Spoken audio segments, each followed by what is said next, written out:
Hello. Wow, has it been a while or what?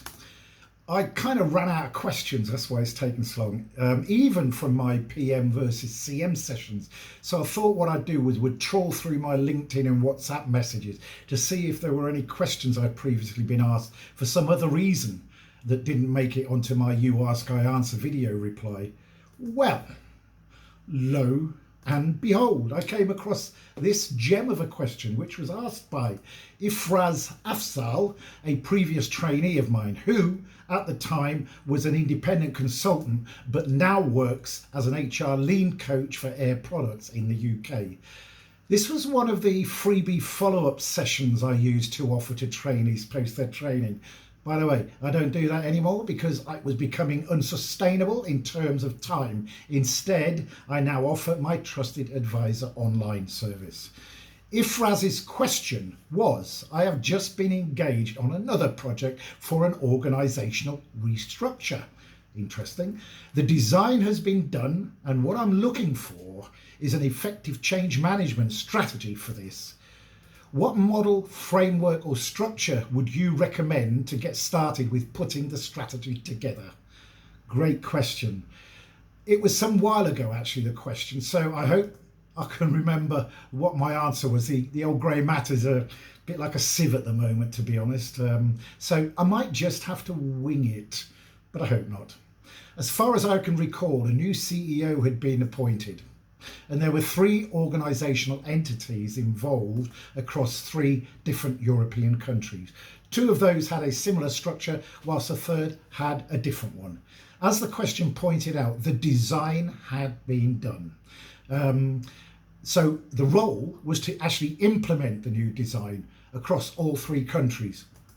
Sounds easy enough, doesn't it? Or not? Okay. Did you know that organisation design issues are particularly challenging, more so than issues relating to, say, strategy or operations? Because why? Changes in the design of an organisation usually have direct implications for individuals and their jobs. And you know the what's in it for me factor, what's that all about.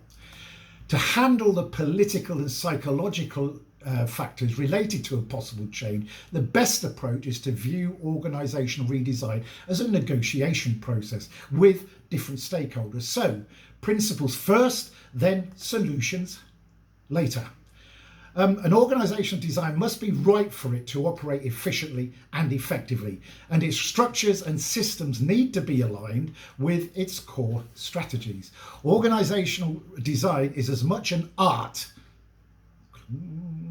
as it is a science.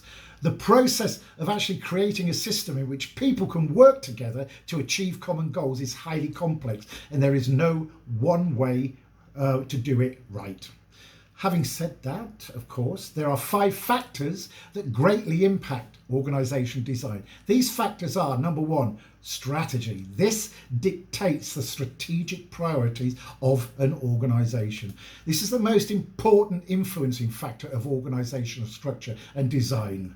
Number 2, I like numbers, don't I? I keep on counting things. Well, it makes it easy, doesn't it? Number 2, environment is in which a company operates and influences its strategy, but also dictates how it positions itself.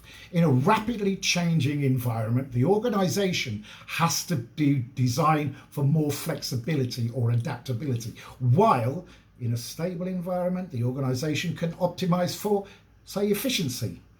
Number 3, technology is a key enabler for decision making. The state of IT impacts organisation design as well. When systems are in place and decision making is based on data, the organisational structure and design, including potential for hierarchical control, will be different from an organisation where most of the data is stored in unorganised files and folders, like most organisations. Only joking. Number 4, I think it's number 4, is it? Yeah. Size. Size also impacts the organisational structure and design. A 20-person company has very different challenges when it comes to design compared to a 200,000 person company. And finally, number 5, culture is another key element that impacts organisational structure and design, and vice versa. The organisation design also impacts culture, as I said. Okay, enough of that. Let's get to the question, shall we? What model, framework, structure would I recommend? Thinks were... Okay, this one. Again, numbers. Number 1, ensure your stakeholders understand your new strategy. When you've developed a new strategy, ask your stakeholders about its core elements and the rationale behind them. Can they articulate them? Do they know the new strategy will affect their work or that of their team? Before you can realise your strategic objectives, you need to know how people feel about it and whether they all buy into the same long-term goals. Number 2, define the functions necessary for success. Branding and communications, project management, product and service innovation, talent management. These are just some examples of core functions that could be necessary to meet your new strategic goals. Some core functions will be new to the organisation, whilst others won't be. Whatever the function, it's critical that you visualise the dependencies among them, not their hierarchical relationships. This new vantage point will break presumptive ideas about value and impact within the organisation. When you make the visual of your organisation both hierarchy and people neutral, you are freed up to focus on what the organisation does rather than who is doing it. Number 3, identify the capabilities required to achieve your new strategy. My mouth is getting a bit dry. The best way to figure out what skills will be vital to your organisation's future success is to hold interviews, okay, and focus groups with the impacted stakeholders. This allows their voices to be heard and helps you amass an understanding of what skills are most critical to future success of your organisation. With this broad list of skills, your leadership team can begin to connect skills to activities you identified in the previous step. Number 2, I think it was. Anyway, number 4, assess your talent. Your organisation now has a non-hierarchical blueprint of the core activities it must perform going forward. Similar to your house plans, you will need to figure out what or who fits where.